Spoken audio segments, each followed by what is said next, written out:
Vamos a ver que en cuanto a la incidencia, el cáncer de páncreas, si vemos en esta gráfica de acá, casi que no aparece, ¿no? Tenemos al de pulmón, mama, colorectal, próstata, estómago, hígado, esófago, cuello uterino, bladder, vejiga. Y lo encontramos acá en otros, cuando hablamos de incidencia. Pero cuando hablamos de mortalidad, lo vamos a encontrar acá, ¿no? Después de pulmón, colorectal, estómago, hígado, mama, esófago y páncreas.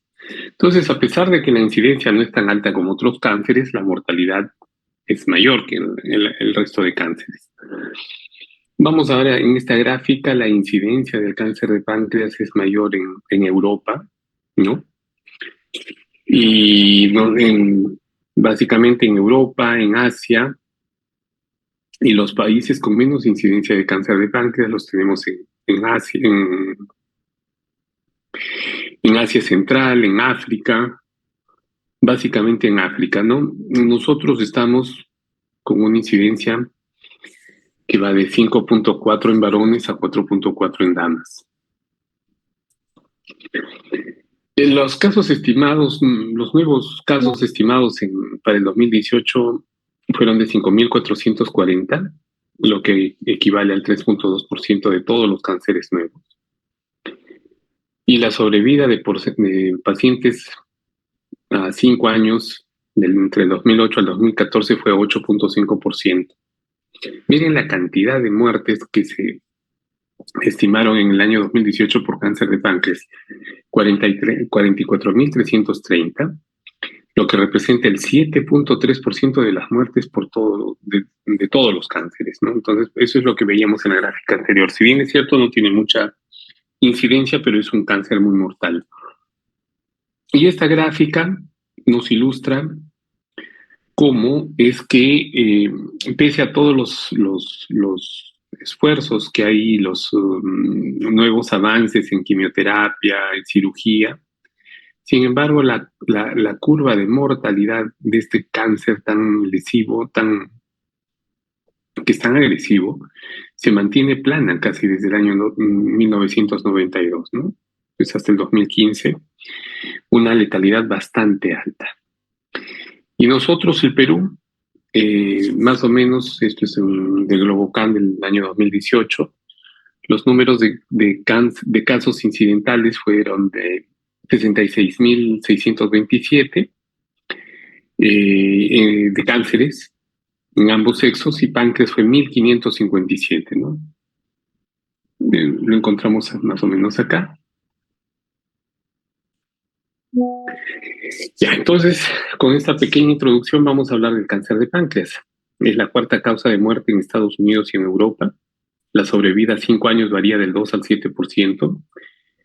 La cirugía es la única opción de cura que tiene esta patología. Y el problema es que al momento del diagnóstico, la cirugía es solamente posible hasta en un 20% de los pacientes, ¿no? O sea, una vez que diagnosticamos el cáncer de páncreas, solamente los pacientes candidatos a cirugía son el 20%, el resto ya están con un cáncer avanzado. Después de una resección radical, la sobrevida media es de 15 a 20 meses y la sobrevida a 5 años varía de 8 a 25%. Ya sabemos que la resección de los márgenes en oncología se clasifica como R0, R1 y R2. R0 es cuando no hay enfermedad macroscópica ni microscópica, R1 cuando queda enfermedad microscópica en los bordes y R2 cuando hay una enfermedad macroscópica, ¿no? La resección con márgenes negativos, o sea, el R0, es uno de los factores más importantes para el pronóstico en la supervivencia a largo plazo. Y el porcentaje de las resecciones R0 cuando uno hace una cirugía por cáncer de páncreas varía de 25 a 84%. Digamos que es el factor más importante para la supervivencia luego de la cirugía.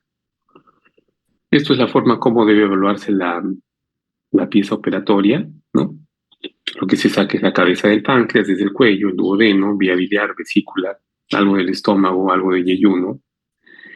Y se debe evaluar de esa forma, ¿no? Con cortes tangenciales que involucren tanto el duodeno como la vía biliar, el conducto pancreático, el borde de la vena, como vemos acá, y el borde arterial, que son los bordes más importantes para el estudio anatomopatológico.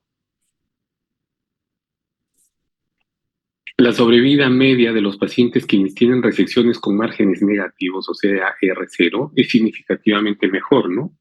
Va de 17 a 26 meses,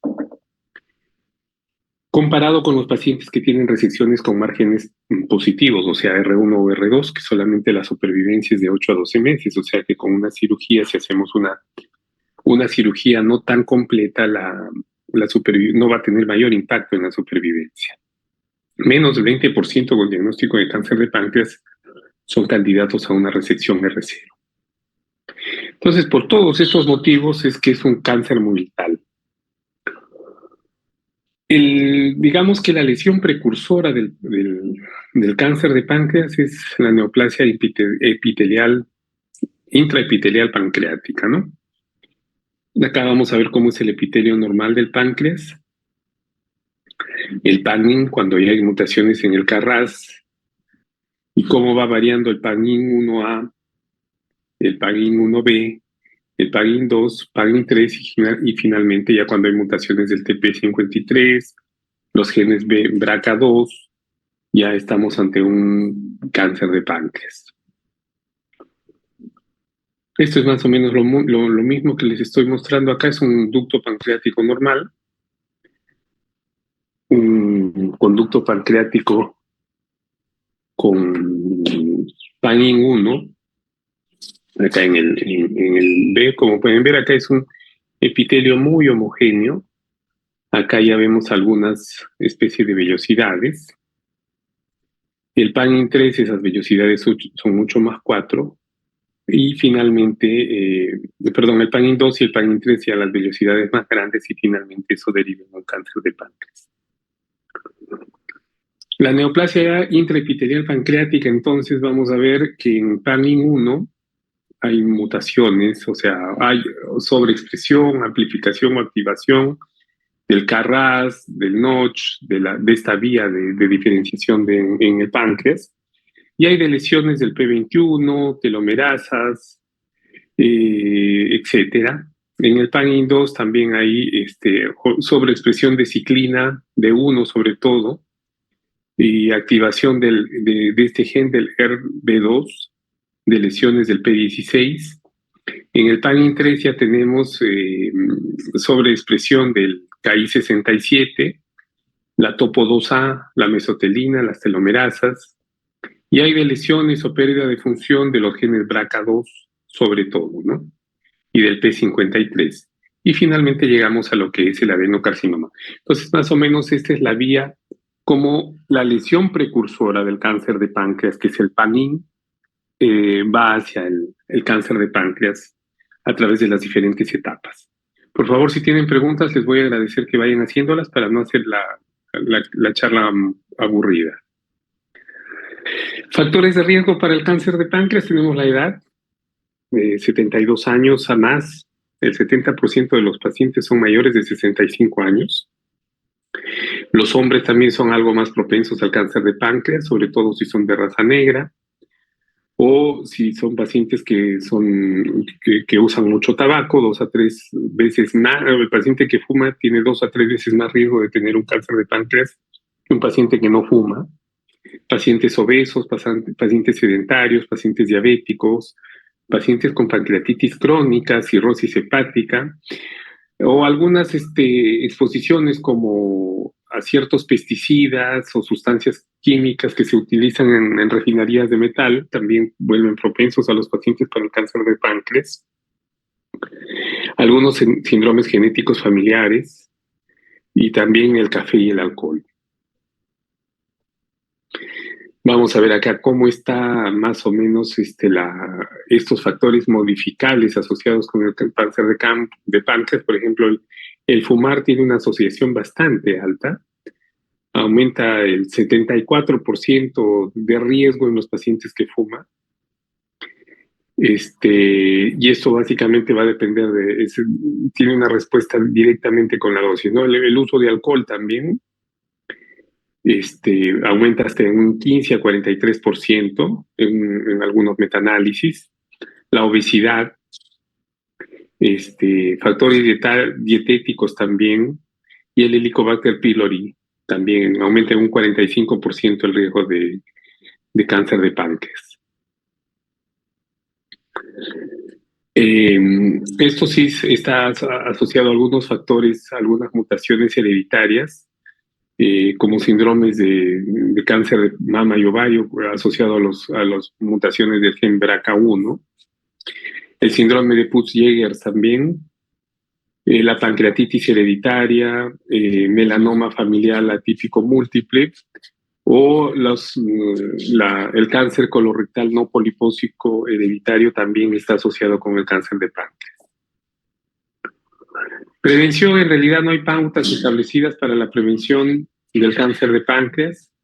Por actualmente es evitar los factores de riesgo siempre que sea posible, ¿no? Una razón por la que las personas con cáncer de páncreas tienen pronóstico desfavorable es que muy pocos de estos cánceres se van a detectar en sus etapas iniciales, sobre todo si son de cuerpo y cola, pero si son de cabeza, producen ictericia en los pacientes y esto nos permite identificar que tienen algo malo en la cabeza del páncreas, pero cuando son de cuerpo y cola ya generalmente el diagnóstico se hace en etapas avanzadas, ¿no?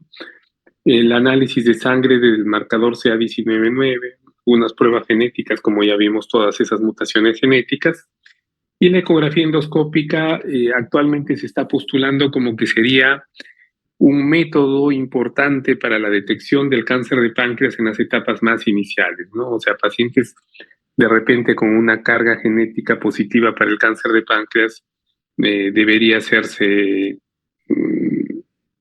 una ecografía endoscópica para ver si es que hay alguna lesión y poder detectarlo en etapas tempranas. Digamos que es un procedimiento de pesquisa que actualmente se está utilizando. Los signos y síntomas, bueno, ya les dije, la ictericia, sobre todo en las lesiones ubicadas en cabeza de páncreas, dolor abdominal o dorsal, pérdida de peso e hiporexia, náuseas, esteatorrea, el aumento de del tamaño de la vesícula biliar, el signo de Courvoisier, trombosis venosas profundas y diabetes, ¿no? Sobre todo diabetes de inicio reciente, nos deben alertar también de un posible cáncer de páncreas. Entonces, miren, si tenemos una pérdida inexplicable de peso, mayor de 60 años, asociado a dolor en la parte posterior o dolor abdominal, náuseas o vómitos, diarrea o constipación y una diabetes de reciente inicio, idealmente debe hacerse una tomografía de abdomen casi de manera urgente, ¿no? Para identificar masas pancreáticas. Y si hay alguna masa pancreática, se debe referir al especialista. En el caso que tengamos un paciente con ictericia, con una edad mayor de 40 años, también hay que referir a un centro especializado en el manejo de esta patología. Si tenemos riesgos que aumentan en la población en general, como por ejemplo pacientes que tengan más de 2 familiares asociados con cáncer de páncreas o pacientes con síndrome de Lynch, o pacientes que sean portadores de mutaciones del BRCA1, del BRCA2, o pancreatitis hereditaria con mutaciones del PRSS1, o pacientes con síndrome de Peutz-Jeghers, también deben ser referidos a centros de manejo de esta patología. Los estudios que se hacen para el cáncer de páncreas, tenemos la ecografía abdominal, que en realidad no ayuda mucho. La tomografía computarizada, que nos ayuda muchísimo, tanto para el diagnóstico, estadiaje, evaluar la resecabilidad, y muchas veces también nos ayuda para hacer una biopsia guiada a través de este procedimiento para tener el diagnóstico. La resonancia magnética nuclear, que nos ayuda mucho para ver las metástasis, sobre todo en el hígado, y la ecografía endoscópica, que nos ayuda también mucho para la toma de biopsias y el estudio anatómico del páncreas.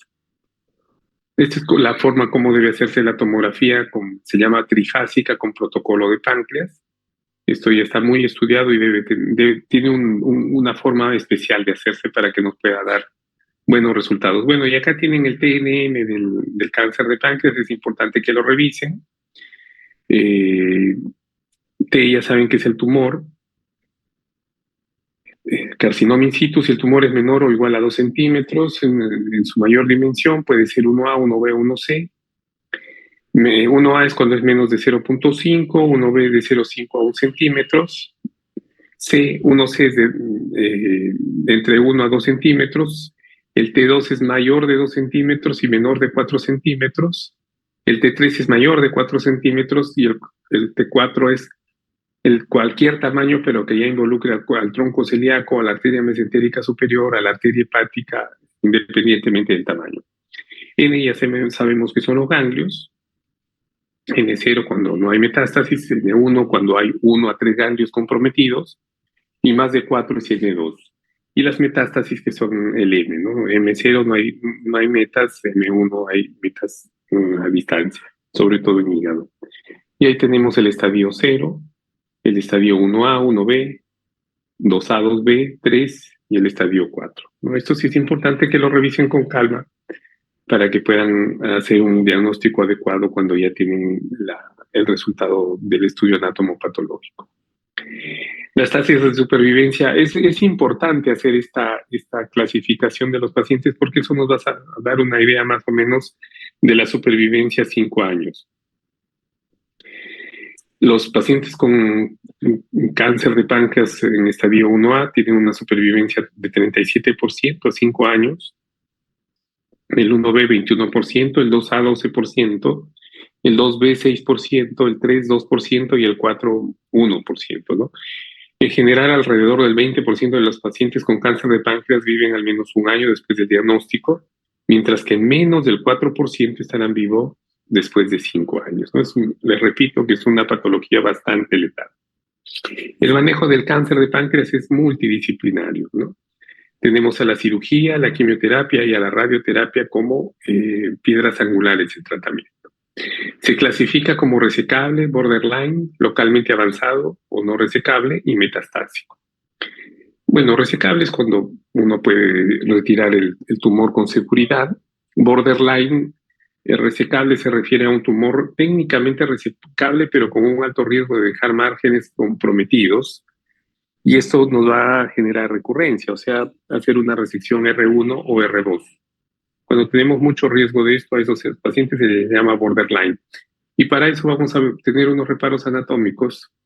Tenemos acá el tronco celíaco y la arteria mesentérica superior, así como la vena porta que tenemos acá y la vena mesentérica superior. Esos son nuestros reparos anatómicos para poder identificar a los tumores si son resecables o no. Entonces, el borderline, el resecable es cuando el tumor está lejos de los vasos arteriales, sobre todo. Vamos a ver, acá hay múltiples clasificaciones, no los voy a marear con esto. Nos vamos a quedar con la de NCCN, lo debemos tener por acá. Vamos a ver acá, a ver. NCCN cuando hay un contacto menor o igual a 180 grados del tronco celíaco, estamos ante un borderline. O puede ser un contacto mayor de 180 grados, pero sin compromiso de la aorta o arteria gastroduodenal. En la arteria hepática común, cuando hay contacto con el tumor sólido sin extensión al tronco celíaco, la bifurcación hepática permitiendo una reconstrucción segura también se considera borderline. En cuanto a la arteria mesentérica superior, el contacto debe ser menos de 180 grados, ¿no? Como se ve acá. Perdón, acá. Arteria mesentérica superior, un contacto menos de 180 grados. Y en cuanto a la vena, puede ser un contacto mayor a 180 grados o menor a 180 grados con irregularidades en el contorno, como se ve acá. Con irregularidades en el contorno de la vena o trombosis, con un segmento proximal y distal que permita hacer la reconstrucción, ¿no? O sea, podemos tener acá, esto puede tener irregularidades o no, puede ser más de 180 grados sin irregularidades o menos de 180 grados con irregularidades, se considera ya como un borderline. Acá, este es el resumen en realidad. y es lo que más se usa. Entonces, resecable, no hay contacto con ninguna arteria, ni con ninguna vena. O puede ser un contacto menor o igual a 180 grados con la vena porta, eh, pero sin irregularidades en el contorno, ¿no? O sea, que sea un contacto sin ningún tipo de irregularidad venoso, ese es un resecable. El borderline es el que tiene contacto con la arteria hepática común sin extensión a al, ¿cómo se llama?, al tronco celíaco, o la bifurcación de la arteria hepática, permitiendo una reconstrucción segura, o puede hacer un contacto menos de 180 grados de la arteria mesentérica superior, o si hay alguna variante anatómica que el tumor esté en contacto con esta variante anatómica, ya se lo considera como borderline. Para los tumores de cuerpo y cola, el contacto debe ser menos de 180 grados con el tronco celíaco para poder considerarlos como borderline. En la parte venosa, el borderline se caracteriza porque tiene un compromiso que puede ser mayor de 180 grados de la vena mesentérica superior o la vena porta, o puede ser menos de 180 grados, pero con irregularidades ya en el contorno de estos vasos, ¿no? O trombosis de la vena, pero que, que sea candidato a una reconstrucción segura, ¿no? Que haya anatomía como para poder hacer una reconstrucción venosa segura. Esos pacientes son borderline. O también en los tumores que tienen contacto con la vena cava inferior. Los localmente avanzados ya es cuando el contacto es mayor de 180 grados con la arteria mesentérica superior o con el tronco celíaco, y en el cuerpo y cola el tumor es en contacto mayor de 180 grados con la arteria mesentérica superior o tronco celíaco, o está en contacto con el tronco celíaco y hay compromiso de la aorta. Y la parte venosa no es, hay un compromiso de la vena mesentérica superior o la vena porta que ya no permite hacer una reconstrucción, debido a una oclusión completa de estas venas, ¿no? Acá vamos a ver algunos ejemplos. Miren, esto es un paciente con un tumor totalmente resecable. Esto es el tumor. Esto es la vena mesentérica superior y la arteria mesentérica. Vemos muy bien sus contornos, no hay ningún problema, es resecable. Este es un localmente avanzado. Acá hay compromiso. De acá es el tronco celíaco. Todo este es el tumor. Envuelve más de 180 grados al tronco celíaco. O un tumor de cuerpo que esté envolviendo a más de 180 grados acá también al tronco celíaco. Esos son localmente avanzados. Otro localmente avanzado, también compromiso de más de 180 grados. Esto de acá que ven es la arteria mesentérica superior. Igual acá, ¿no? Esto es ya arteria mesentérica superior localmente avanzada. Metastásicos, miren la cantidad de metástasis, las lesiones, incluso acá hay un trombo venoso. Este es otro tumor de cuerpo, de cabeza, con compromiso del tronco celíaco y múltiples metástasis. Estos son ya los metastásicos. Otro tumor de cuerpo metastásico, vemos acá las metas, hay un poco de ascitis también. Esto es un PET scan donde se ve un tumor de cuerpo de páncreas con múltiples metas hepáticas. No se olviden siempre en los pacientes que tienen cáncer de páncreas buscar el ganglio de Virchow. También algunos ganglios acá en la zona pélvica o en la parte pulmonar, ¿no? Estos son los cánceres metastásicos. Otro tumor de cabeza con el ganglio de Virchow. Miren acá, algunos ganglios retroperitoneales que se encienden muy bien en el PET scan, y la biopsia del ganglio de Virchow que sale compatible con un adenocarcinoma. Esto es ya también un irresecable, ¿no? Un cáncer irresecable metastásico. También es importante que vean, este es otro cáncer de cola de páncreas con una metástasis acá a nivel del ombligo, ¿no? Nunca se olviden también de buscar en los pacientes con cáncer de páncreas el nodo de la hermana María José, ¿no? Esta metástasis umbilical que dan hacia la zona, hacia los ganglios de esta zona, que es conocido como el ganglio de la hermana María José. Este es un borderline resecable. Tenemos la arteria, el tronco celíaco, y hay un compromiso menos de 180 grados, como se ve acá. Borderline resecable.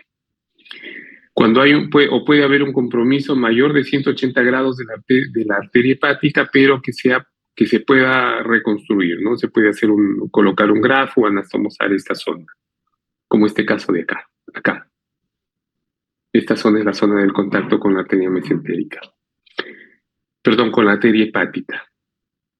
Acá ya es compromiso de la arteria mesentérica superior, que la ven acá, este puntito blanco que ven acá es la arteria mesentérica superior. El contacto también debe ser menos de 180 grados para serlo considerado como un borderline resecable. Si es más de 180 grados, ya se considera como un localmente avanzado. En la parte venosa, este es un borderline, puede ser más de 180 grados o menos de 180 grados, pero con irregularidades en el contorno de la vena. ¿De acuerdo? Vamos a ver acá la vena, miren cómo está aplanada completamente, con irregularidades en el contorno, pero que permita una reconstrucción. Todavía se puede reconstruir acá, se considera como un borderline resecable. Otro ejemplo, miren, acá tienen la arteria mesentérica superior que está libre, la vena mesentérica superior, acá que está algo ocluida, y el tumor, ¿no? Este gran tumor que hay acá es considerado también como un páncreas, un cáncer de páncreas, borderline resecable. Entonces el borderline es una definición que se utiliza más o menos del año de hace el 2018, perdón, 2008, 2006, 2008, pero en el año 2016 este grupo del IAP, que es International Association of Pancreatology, nos agrega algunos conceptos, ¿no? Por ejemplo, nos dice que también se puede hablar de un borderline biológico cuando es un tumor anatómicamente resecable, pero cuando tenemos algunos datos que nos deben hacer sospechar en metástasis a distancia, como un marcador tumoral CA19-9 más de 500, o con los ganglios que ya vimos positivos en el PET scan, ¿no? En ellos debemos catalogarlos como un paciente con cáncer de páncreas borderline. Y la definición condicional es pacientes con un tumor resecable anatómicamente, pero es un paciente que de repente está muy venido a menos, muy añoso, un status performance, un ECOG de 2 o más, que ya lo vuelven al paciente que no sea candidato a una cirugía, ¿no? Esto es el ECOG, la evaluación para ver ¿cómo se llama? El status performance del paciente. Los pacientes candidatos a cirugía generalmente son los del ECOG 0, ECOG 1, pero ECOG 2 ya no. Miren, ya no es el paciente ya no puede hacer ningún trabajo, tiene síntomas que lo van a obligar a permanecer en la cama durante varias horas al día, además de la noche. Estos ECOG de 2 o más ya no son candidatos así tengamos un tumor francamente resecable. Entonces, en los pacientes borderline se les debe dar neoadjuvancia y después de la neoadjuvancia se debe plantear la cirugía. La neoadjuvancia tiene algunos beneficios, pues tenemos el potencial control de la enfermedad micrometastásica, oxigena mejor los tejidos, no hay demora en el inicio de la neoadjuvancia debido a las complicaciones quirúrgicas y sobre todo nos permite observar la biología del cáncer, ¿no? Permitiendo una selección mejor de los pacientes para la cirugía. Algunas preguntas que quedan pendientes todavía hasta la fecha es cuál es el mejor esquema de neoadjuvancia. No se sabe, se utiliza mucho el FOLFIRINOX actualmente y el nab-paclitaxel, pero todavía no se sabe exactamente cuál es el mejor esquema para los pacientes. Probablemente en unos años, cuando se haga una especie de, como se hace con los antibióticos, un antibiograma, se puede hacer lo mismo con los quimioterápicos y se pueda hacer una terapia dirigida a los pacientes, ¿no? La duración óptima de la neoadjuvancia tampoco se sabe. Normalmente se utilizan 6 ciclos de neoadjuvancia, es por consenso. No se sabe exactamente cuánto tiempo debe ser. Se debe incorporar la radioterapia a la neoadjuvancia. Hay muchas escuelas que usan la radioterapia, muchos que no, tampoco se sabe exactamente. Y después de la cirugía se necesita más quimioadjuvante en los pacientes que han estado en neoadjuvancia. Tampoco se sabe, son preguntas pendientes, ¿no? Todos estos son los estudios que utilizan, miren, los esquemas de quimioterapia. Tenemos gemcitabina, FOLFIRINOX, el olaparib, etcétera. Entonces, tenemos múltiples esquemas y todavía no tenemos algo bien establecido. Entonces, miren, si tenemos un paciente con un cáncer resecable, con un estatus performance de 0 a 2, debe ir a cirugía y luego a tratamiento. Si tiene un ECOG más de 3, este paciente tiene que ir a tratamiento de solamente paliación, ¿de acuerdo? Si tenemos un paciente con un cáncer borderline, con un estatus performance de 0 a 2, quimioterapia y luego cirugía. Si es más de 3 el ECOG, solamente paliación. Si es un paciente con un cáncer irresecable o metastásico, con un buen estatus performance, quimioterapia. Si tiene más de 3 de estatus performance, solamente paliación. Esto resume más o menos el manejo del cáncer de páncreas y por qué es importante poder catalogarlo como resecable, borderline, irresecable y metastásico. Blake Eddy fue un científico americano que murió justo este año, que nos mencionó varias cosas importantes y es importante saber esto, ¿no? En el manejo del cáncer de páncreas tenemos un rey, una reina y los príncipes y las princesas. La biología tumoral es el rey, ¿no? Es lo que va a mandar. Nadie puede contra la biología tumoral. Las reinas son la selección de los casos, ¿no? Los pacientes que se seleccionan bien, que vemos bien y vamos a tener éxito debido a la selección adecuada de los casos.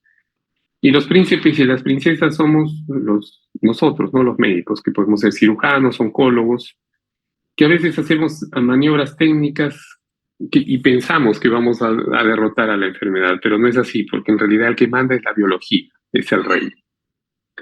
La biología entonces es el rey, la selección de los casos es la reina y los detalles técnicos de los procedimientos quirúrgicos son los príncipes y las princesas del reino, que frecuentemente tratan de derrocar las poderosas fuerzas del rey y la reina, generalmente sin éxito a largo plazo, aunque con algunas victorias aparentes temporales, ¿no? Es un pensamiento bastante interesante y que se aplica muy bien al cáncer de páncreas. Eso es todo lo que les he traído. No sé si tienen alguna pregunta. Están ahí, ¿no? Sí, estamos acá. Sí, doctor. Una consulta.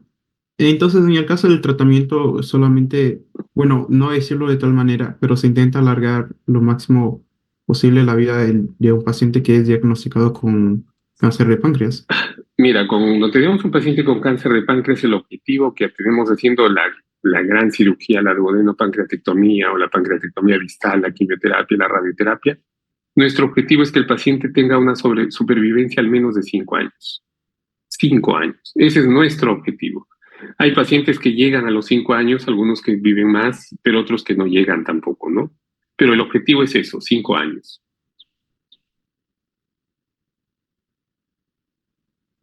¿Alguna otra pregunta?